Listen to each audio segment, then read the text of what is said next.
শ্রীকৃষ্ণের অমৃত বাণী। চাঁদ কত শ্রেয়, শুভ্র, কত সুন্দর, কিন্তু যদি আপনি মনোযোগ সহকারে দেখেন তাহলে দেখবেন যে এই চাঁদেও দাগ আছে। আর এই দাগগুলি থাকার কারণে কি এই চাঁদের মাহাত্ম্য কখনো কমে যায়?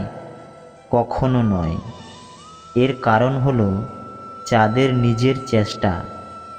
একবার এই আকাশকে দেখুন।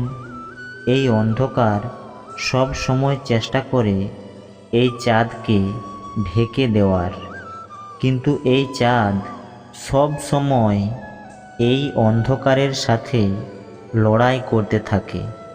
অমাবস্যা থেকে শুরু করে চাঁদের এই যাত্রা পূর্ণিমা অবধি পৌঁছে যায়।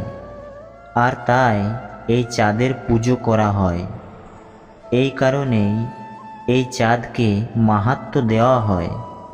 এইভাবে যদি আপনার মধ্যে কোনো দোষ থাকে, কোনো খারাপ কিছু থাকে, তাহলে সেটা কোনো বড় ব্যাপার নয়।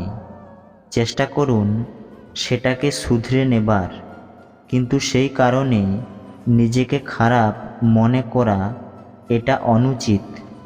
নিজের ভুলগুলো, নিজের দোষগুলো, নিজের খারাপ দিকের কথা ভুলে আপনি এই সংসারের ভালোর দিকে প্রস্থান করে দেখুনই না। আপনি দেখবেন আপনার অন্তরের তেজ ঠিকরে বেরোচ্ছে। জয় শ্রীকৃষ্ণ।